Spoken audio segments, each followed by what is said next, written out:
चलो अब लिखो नेक्स्ट हेडिंग डालो type of vector.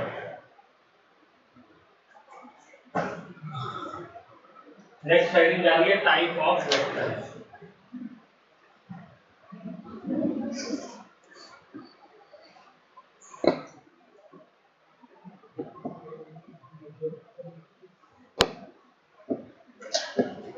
Type of vectors.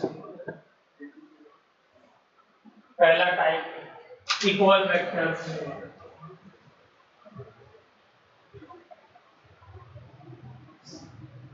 पहला क्या है? Equal vectors. बताओ इन तमाम दो वेक्टर इक्वल हो इसके लिए क्या क्या जरूरी है? मैग्नीट्यूड बराबर होना चाहिए, डायरेक्शन बराबर होनी चाहिए, और भी कुछ? बस। फोर्स एक वेक्टर है 5 न्यूटन ईच। एक्सेलरेशन एक वेक्टर है 5 मीटर पर सेकेंड स्क्वायर ईस्ट। क्या ये दोनों बराबर हैं? बोलिए क्या चीज डिफरेंट है? ये हाँ बोलो। हाँ क्या डिफरेंट है? यूनिट डिफरेंट है भाई। एमकेएस और सीजीएस सिस्टम में है यूनिट डिफरेंट है। ये वाली यूनिट न्यूटन है और ये मीटर पर सेकेंड स्क्वायर है। दोनों यूनिट ही सेम नहीं है। Yes sir.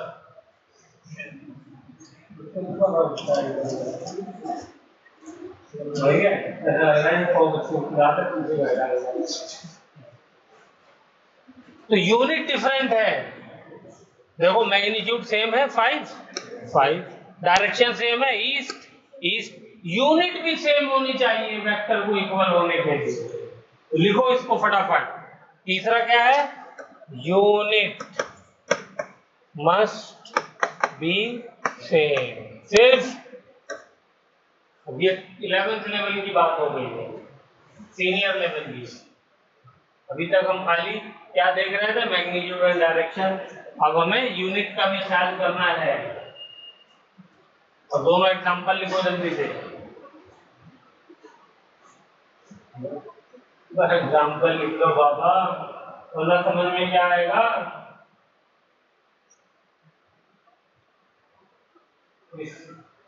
उसका जो है वो तो इक्वल वेक्टर होने के लिए दो वेक्टर्स का magnitude same, direction same and unit same.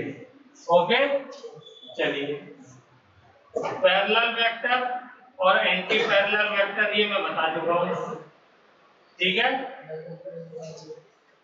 चलिए, दूसरा टाइप लिख लीजिए। तो बता चुका हूं, बताऊंगा नहीं। दूसरे टाइप में क्या लिखिए? दूसरे टाइप में parallel vector and anti parallel.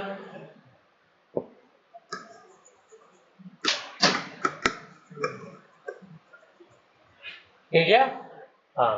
दूसरा टाइप पैरेलल में थीटा क्या होता है? 0 और एंटी पैरेलल में थीटा क्या होता है? 180। क्लियर है? पैरेलल वेक्टर ये हो गए जिनके बीच में एंगल क्या हो। मान लो ये वेक्टर ए है और ये वेक्टर मैंने बी ले लिया। दोनों क्या है? Parallel vector. क्यों? क्योंकि इनके बीच का एंगल 0 है। टेल से टेल मिलाओ, 0 आएगा नहीं आएगा? एक दूसरे के ऊपर लाइन करेंगे तो एंगल 0 हो जाएगा। और ये ए और ये बी, ये हो गया वेक्टर ए और ये वेक्टर बी। ये क्या है? Anti parallel. इनके बीच का टेल से टेल मिलाओ, एंगल क्या हो जाएगा? 180। ये पैरेलल और एंटी पैरेलल का एग्जांपल हो। चलिए तीसरा लिखिए, collinear and coplanar.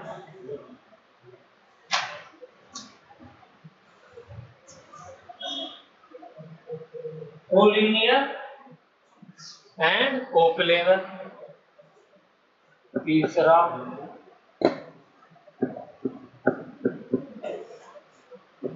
Collinear and coplanar.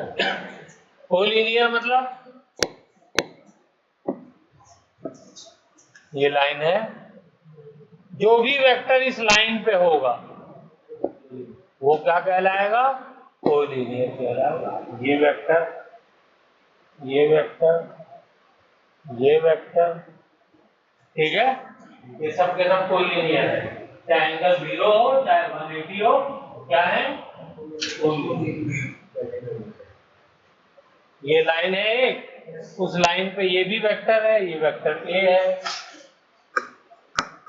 ये वेक्टर बी है, ये वेक्टर सी है। ये तीनों वेक्टर क्या है? कोलिनियर है। क्यों? क्योंकि एक ही लाइन है, ठीक है।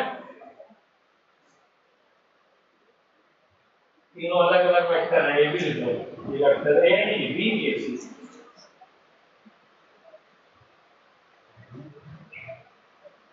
लिख लिया? हाँ बताओ। हाँ पूछो ना। हाँ ये पूरी लाइन है, उसके बाद 3 वेक्टर दिख नहीं रहे। कलर चेंज कर देता हूँ मैं, कलर प्रॉब्लम आ रही है। बैठ जा, लो अब देखी, और देखी, और देखी। चलो एक लाइन तो क्लियर, ठीक है। ये क्या कहलाएंगे? कोलिनियर। और कोप्लेनर क्या हो जाएगा इंतजाम? जो एक प्लेन में हो। तो यार ये सही बात है, सही है। तो एक प्लेन क्या होता है? जैसे ये हमारा बोर्ड है, जिसकी 2 डायमेंशन। एक प्लेन का मतलब 2 डायमेंशन, एक एक्स एक्सिस, एक वाई एक्सिस, या वाई एक्सिस जेड एक्सिस, या एक्स एक्सिस जेड एक्सिस, ठीक है ना। ये फर्श है, ये एक प्लेन है, तो इसमें एक ये है, एक ये वाली दीवार है, ये भी एक प्लेन है, एक ये और एक ये है। ये वाली दीवार है, ये भी एक प्लेन है, एक ये और एक ये, ठीक है। ओके, तो ये मेरा स्क्रीन क्या है? एक प्लेन है। चलो ये बना देता हूं, वो प्लेन है, ये बन गई। ये एक प्लेन है, कोई भी नाम दे दो इसको। ये एक्स है और ये जेड दे दिया मैंने नाम। तो सारा कह के थोड़ी मरा है कि वाई लिखो, जेड भी लिख सकते हैं। ओके, हाँ कोई प्रॉब्लम? पूछो पूछो पूछो, जब तक पूछोगे नहीं, ध्यान दिमाग में कोई कंफ्यूजन हो रही है तब तक कैसी क्लियरिटी आएगी? कहाँ वेक्टर है? वेक्टर मैंने दिखाया नहीं, अभी तो मैंने ये प्लेन बनाया है। अभी मैंने क्या बनाया? अच्छा चलो अगले पेज पे बना देता हूं।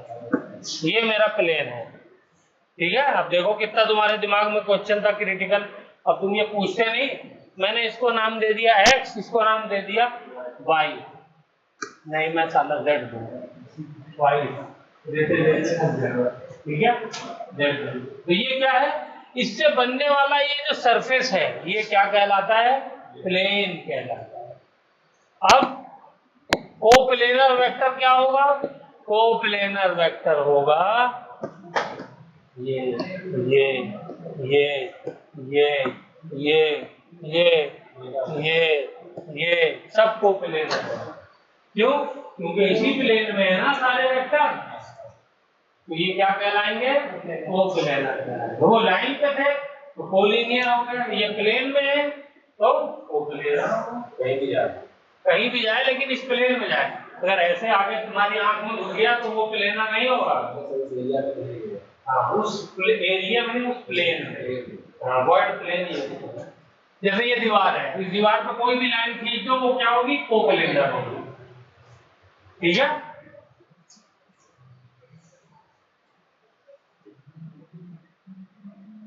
दिस इज कोप्लेनर, ठीक है। आज का सबसे इंपॉर्टेंट आता है अब जिसकी तरफ हम लोग बढ़ने जा रहे हैं, and that is called unit vector.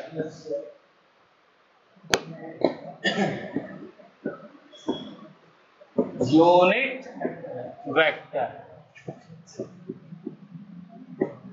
अभी तक तो सब नाजुक सी चीजें थी, थोड़ा हार्ड।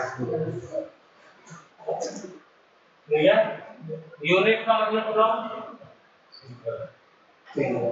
यूनिटी से बना है ये यूनिट।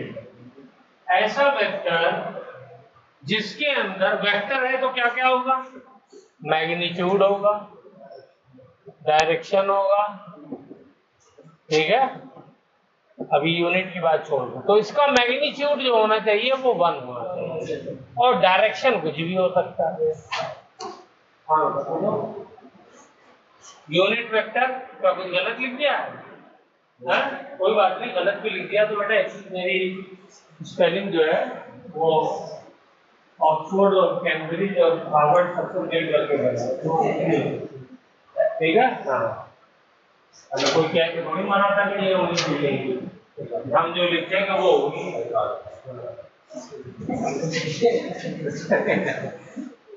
तो मैग्नीट्यूड जो है जिसका 1 हो और डायरेक्शन कोई हो सकता है, तो वो वेक्टर क्या कहलाएगा, यूनिट वेक्टर। क्लियर हो गई बात है? तो इस बात को अपनी लैंग्वेज में लिख लीजिए, ए वेक्टर हैविंग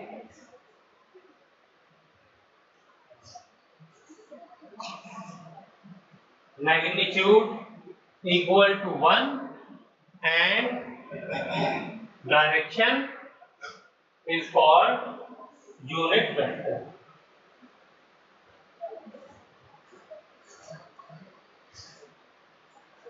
मान लीजिए मैं वही एग्जांपल ले लेता हूं फोर्स वाला। ये फोर्स दिया हुआ है, वेक्टर 5 न्यूटन ईस्ट लिखा था, चलो इस बार वेस्ट लिख देता हूं, ठीक है। ये एक वेक्टर दिया हुआ है, क्या ये यूनिट वेक्टर है? बोलो, क्या ये यूनिट वेक्टर है? जोर से बोलो। नहीं है। है तुम बताओ बेटा। नहीं है, क्यों? तुम बोलो। नहीं, तुम बोलो क्यों?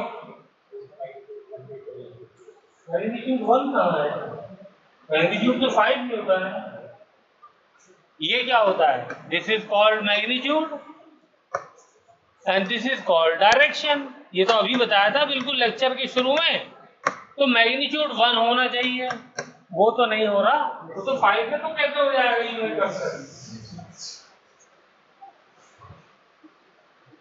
बोलो एकदम, एम आई राइट?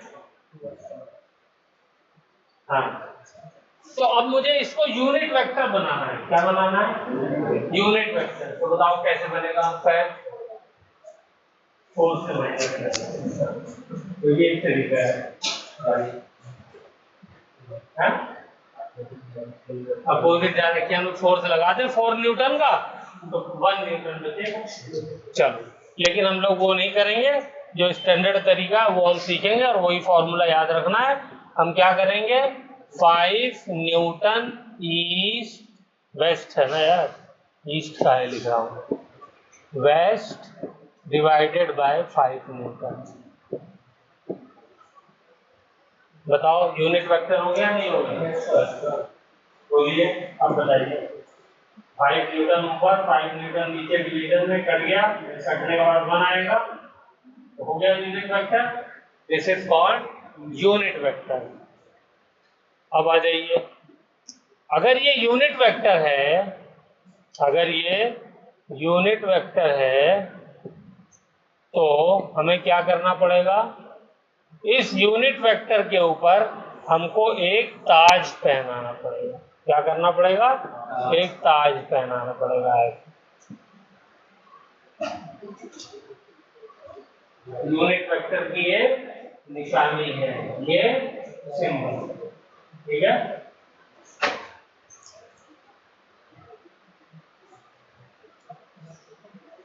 इसको बोलते हैं कैप।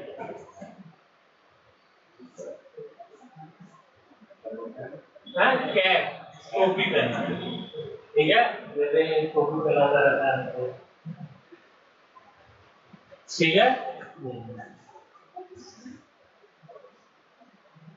तो इसका जनरल फॉर्मूला अगर मैं लिखूं तो कैसे लिख सकता हूं, बोलिए। मान लीजिए मेरे पास एक वेक्टर है ए वेक्टर दिया हुआ है, तो इसका मुझे यूनिट वेक्टर लिखना है, तो मैं क्या कैसे लिखूंगा बताओ। यस, अरे वाह, छा गए यार।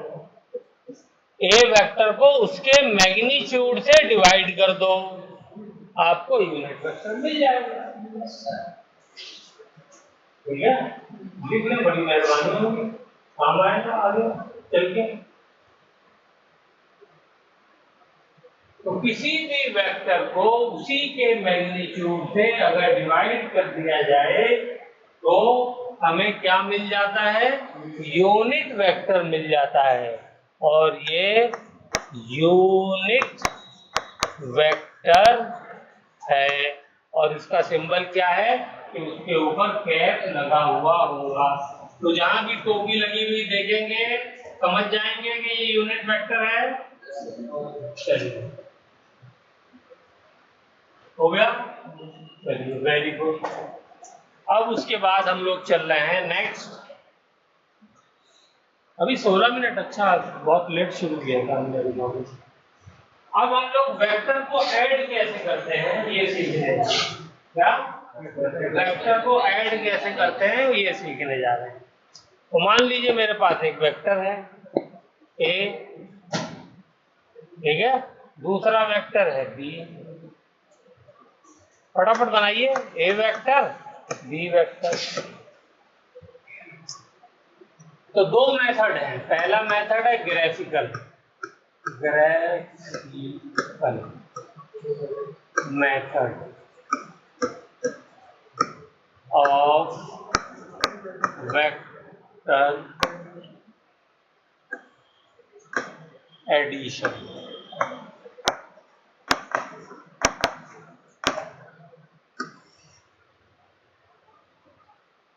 ये पूरी हेडिंग इस एक लाइन में डालिए आप लोग, graphical method of vector addition.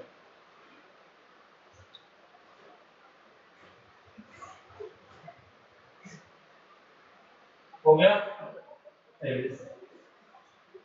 कोई भी दो वेक्टर लीजिए। तो method A, triangle law, triangle बना करके हमें वेक्टर को ऐड करना, ठीक है।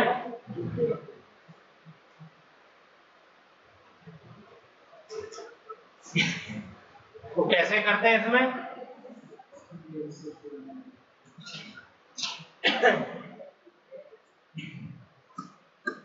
By joining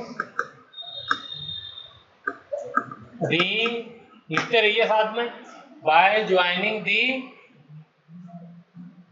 head of first vector with the tail of second vector।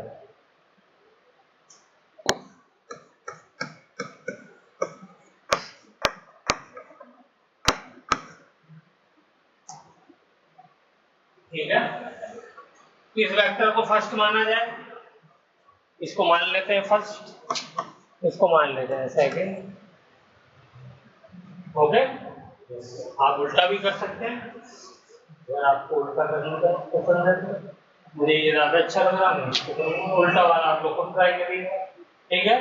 तो जोड़िए फटाफट, क्या हो जाएगा, लेट अस डू इट। इसको थोड़ा सा स्क्रीन को छोटा कर दूं ताकि इसी पेज पे आ जाए। देखिए, ये वेक्टर मैं यहां बना देता हूं। ए वेक्टर तो मेरा ये था,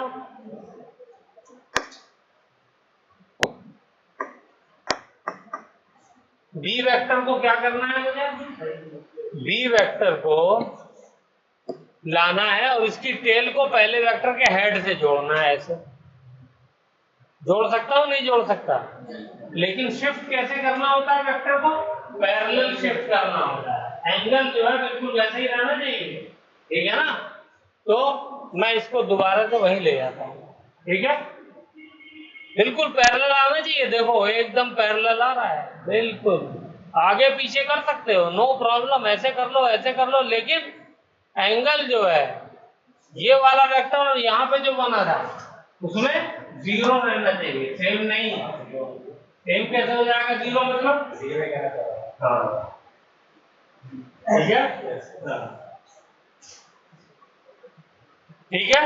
तो ये वाला मैं यहाँ बना दूं, किसी को प्रॉब्लम? नो प्रॉब्लम, ये बना दूं, बन गया। तो लिख लीजिए इसको, ये मैंने बी वेक्टर बना दिया, ठीक है।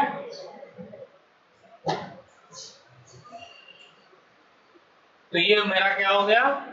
This is A vector plus B vector. इससे जो वेक्टर आएगा, हमको नया जो वेक्टर मिलेगा, वो कहलाता है रिजल्टेंट वेक्टर। इसको हम क्या कहते हैं? आर वेक्टर,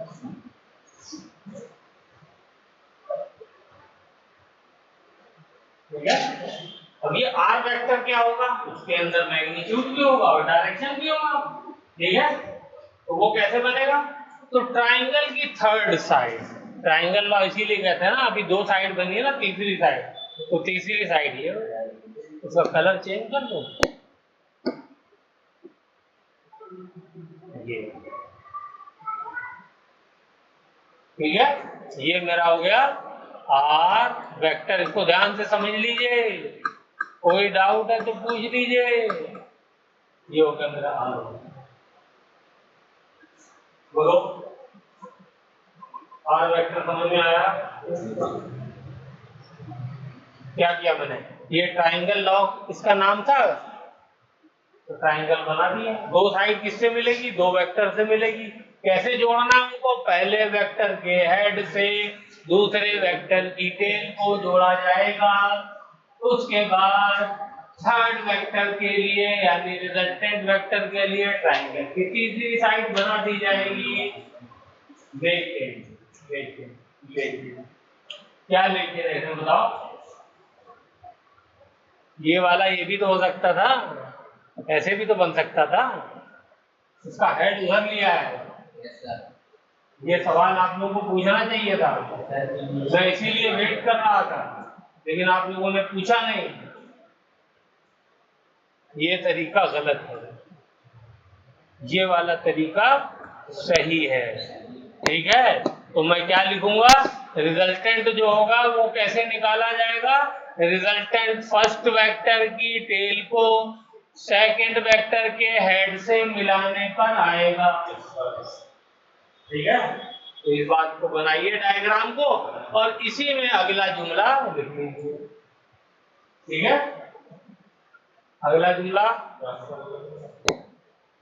क्या बताया मैंने, तुम्हें बताओ। रिजल्टेंट कैसे आएगा? पहले वेक्टर की टेल को दूसरे वेक्टर के हेड से मिलाने पर आएगा, ठीक है। चलो मैं लिख देता हूं, by joining the head of first vector with the tail of second vector we get the resultant vector, जिसको हमने किससे नाम दिया? आर वेक्टर को। We get the resultant vector by joining the tail of first vector with the head of second vector.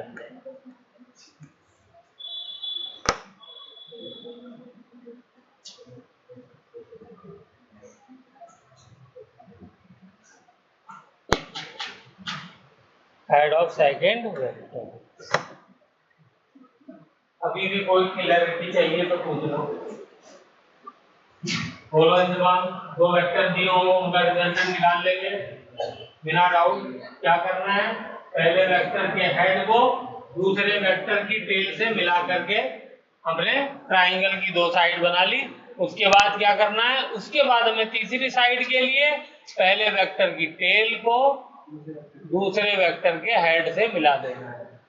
और जब मिलाएंगे तो ये जो रिजल्टेंट आएगा ये ही क्या आएगा, दोनों का रिजल्टेंट आएगा। डायरेक्शन भी आ गया, डायरेक्शन क्या होगा, ये वाला एंगल थीटा डायरेक्शन होगा। क्या कहेंगे कि ये ए वेक्टर के साथ कितना एंगल बना रहा है, रिजल्टेंट ए वेक्टर के साथ थीटा एंगल। ठीक है, थीटा ले लो, अल्फा ले लो, बीटा ले लो, कुछ भी ले लो। ठीक है, तो ये एंगल, बल्कि थीटा की बजाय अगर मैं इसको अल्फा लिख दूं तो ज्यादा अच्छा है। थीटा हम लोग जो यूज करते हैं वो किसके बीच में यूज करते हैं, दो वेक्टर के बीच के एंगल को। तो दो वेक्टर के बीच का एंगल कौन सा होगा, टेल से टेल मिलाने के, ये वाला एंगल थीटा यूज करते हैं। ठीक है, उसको मैंने अल्फा यूज कर दिया, अलग नाम दिया है बेटा। कौन सा वेक्टर, ये बी है, ये ए है, ये इन दोनों का समेशन है। सेम कैसे हो जाएगा, तो जोड़ने क्या है ना वेक्टर, बोलिए हैं। चलिए देखिए, ये एक बॉल कोई मास रखा हुआ है, ठीक है। इस मास पे ये एक फोर्स लग रहा है, ओके, और एक फोर्स ये लग रहा है, ये फोर्स F, ये फोर्स F, ये लग रहा है। तो रिजल्टेंट फोर्स किधर लग रहा है, इसके ऊपर, मास के ऊपर।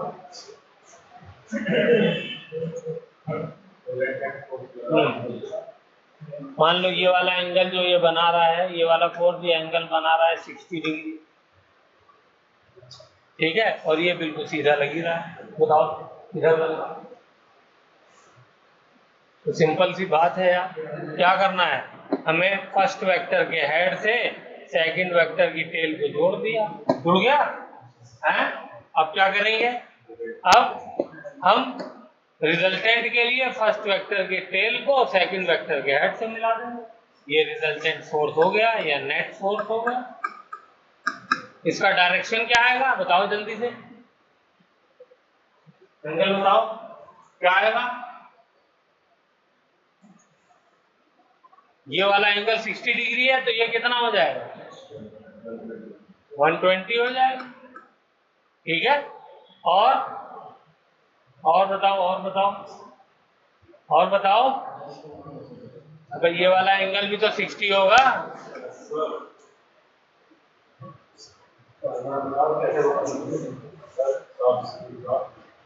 लिख तो रहा है, मैथमेटिकली बताओ, तो मैंने लिख दिया 60, तो दिख ही रहा है 60।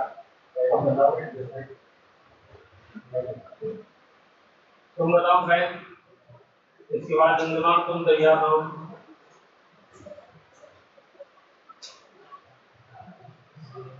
तुम बताओ शोएब, बताओ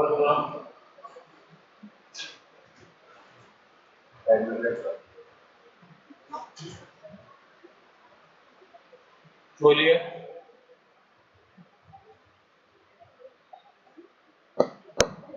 ये 60 नहीं होगा,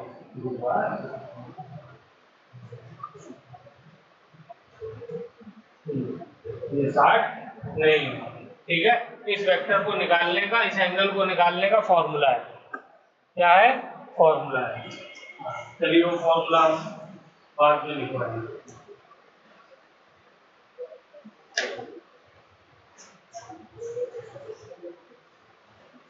आगे जब अगला करेंगे तो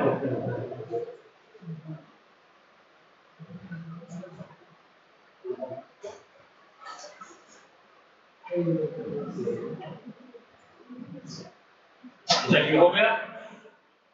तो ये रिजल्टेंट वेक्टर समझ में आ गया? ट्राइंगल लॉ समझ में आ गया? ट्राइंगल बनाना है, ठीक है। एक वेक्टर को दूसरे वेक्टर के जोड़ना है, हेड टू टेल। इसको क्या बोलते हैं? Head to tail. इसका दूसरा नाम है हेड टू टेल मेथड। यहाँ पे चाहे तो लिख लो, हेड टू टेल मेथड। पहले वेक्टर के हेड से दूसरे वेक्टर की टेल को जोड़ दिया। उसके बाद रिजल्टेंट निकालने के लिए क्या किया? पहले वेक्टर की टेल को दूसरे वेक्टर के हेड से जोड़ दिया। हो गया? चलिए अब दूसरा मेथड आ जाइए, पैरेललोग्राम लॉ। Parallelogram law.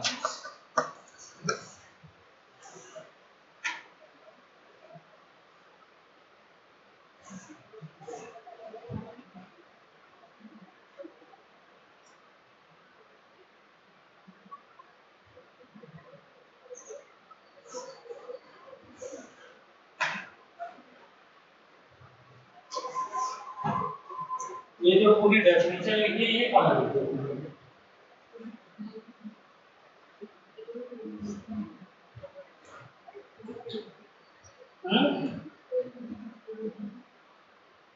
मैंने छोटी करने के चक्कर में बहुत छोटी कर दी है, और तुमने वैसे भी छोटी कर दी है। अभी स्मार्ट नहीं हो रहा है तो मैंने लिखा तुम उतना तो लिखना चाहिए कि अपने वर्ड में भी लिखना। बिल्कुल ही जो है वो, हाँ पैरेललोग्राम लॉ। चलिए पैरेललोग्राम में फिर से दो वेक्टर लेते हैं। अब मैं ज्यादा इसमें टाइम नहीं लगाऊंगा। ये दो वेक्टर हो गए फिर से ए और बी, ठीक है। इसमें क्या करेंगे? वो ट्राइंगल लॉ था, उसमें ट्राइंगल बनाते थे। ये पैरेललोग्राम लॉ है, इसके अंदर पैरेललोग्राम कैसे बनाएंगे?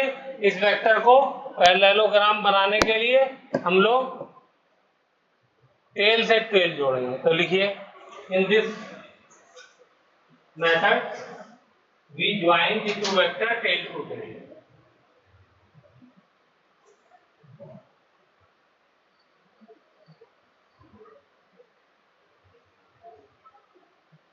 ठीक है,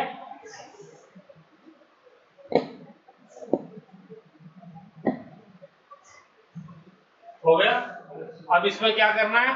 अब आपको पैरेललोग्राम बनाना है। तो पैरेललोग्राम क्या होता है बताओ सागर? बोलो सागर, तुम बताओ। सर अपोजिट साइड इक्वल हो। तुम बताओ।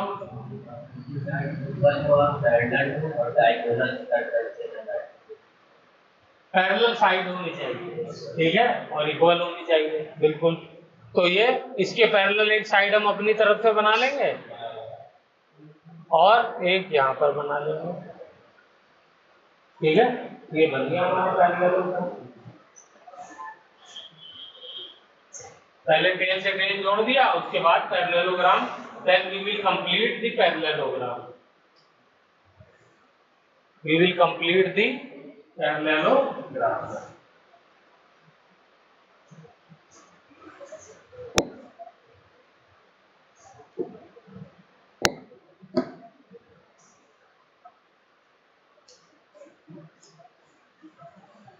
और छोटा बना लेते, नीचे बनाओ, जगह कहाँ है?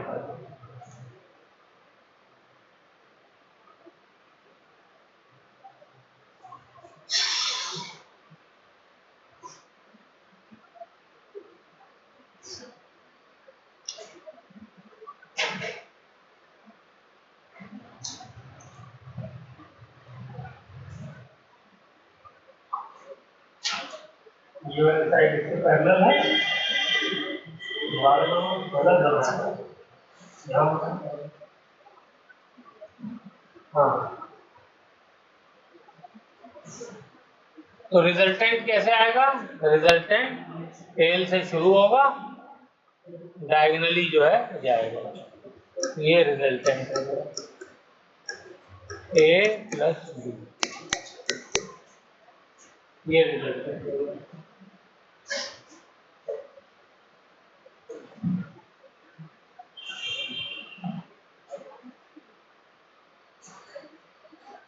तो देखो ट्राइंगल लॉ ही तो है, ट्राइंगल लॉ का ही मतलब बिल्कुल वही है नहीं।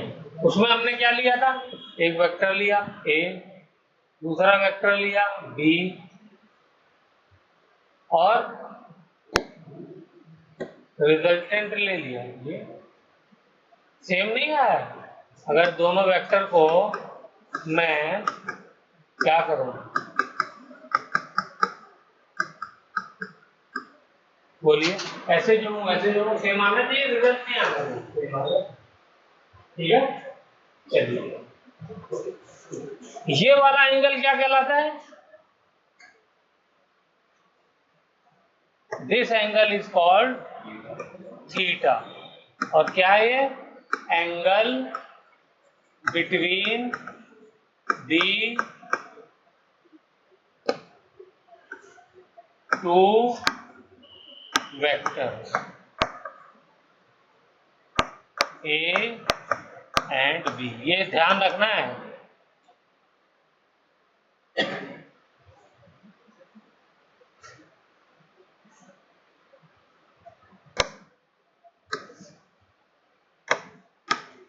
और ये वाला वेक्टर, ये वाला एंगल क्या है, इसको मैंने नाम दिया था अल्फा, बताइए, इसलिए दिया था मैंने। ये क्या है, लिखो angle between the resultant vector and A vector.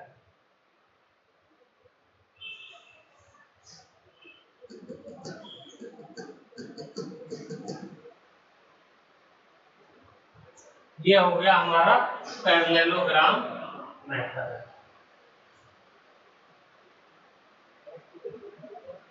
ठीक है, और आज का लास्ट टॉपिक 2 मिनट में इसी पेज पे खत्म करते हैं। डायग्राम सबका बन गया, इसी में बता करके मैं खत्म करता हूं। ये कौन सा मेथड था, पैरेललोग्राम मेथड था। तीसरे मेथड का जो नाम है, जो हमको आना चाहिए, वो आना चाहिए, बेसिकली वो सेकंड मेथड है, वो ग्राफिकल था, ये मैथमेटिकल है। मैथमेटिकल और एनालिटिकल मेथड।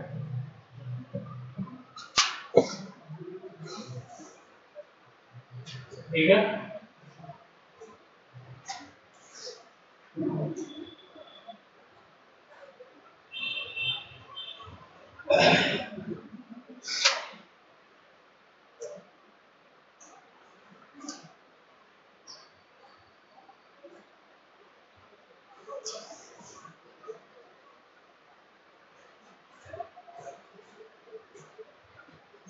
हो गया।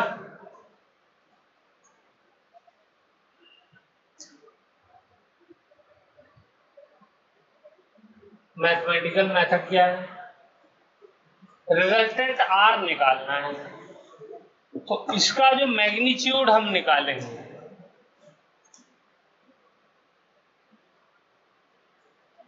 रिजल्टेंट आर का अगर मुझे मैग्नीट्यूड निकालना है तो उसके लिए एक फॉर्मूला है। क्या फॉर्मूला है, अंडर रूट ए वेक्टर का स्क्वायर प्लस बी का square plus 2ab cos theta. बस ये फॉर्मूला याद रखना आपको बाकी में। ठीक है, मैग्नीट्यूड ऑफ रिजल्टेंट, ये क्या है,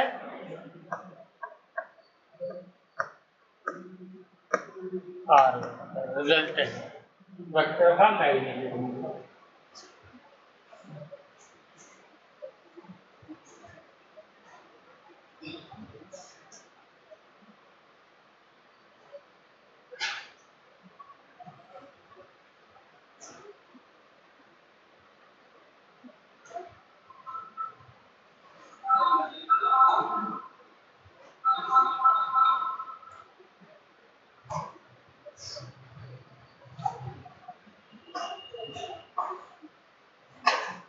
ठीक है, ये फॉर्मूला याद रहेगा।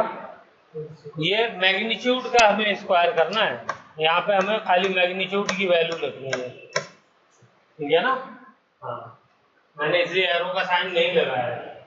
तो ये आपको समझ जाना चाहिए कि क्या लिखना है, खाली मैग्नीट्यूड जो उसका दिया होगा वेक्टर का वो लिख करके फॉर्मूले में रख देना है। अब यहाँ पे थीटा क्या है, theta angle between the two vectors है जिनका रिजल्टेंट निकालना है,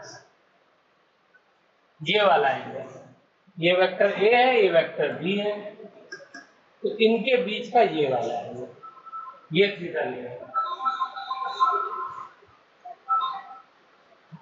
ठीक है। अभी हमने एक चीज नहीं सीखी है, अल्फा कैसे निकालें, ठीक है, रिजल्टेंट और ए वेक्टर के बीच में। तो लिखिए tan alpha is equal to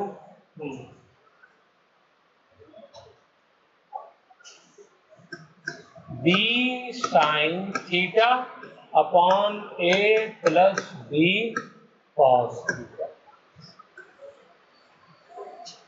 एक फॉर्मूला ये,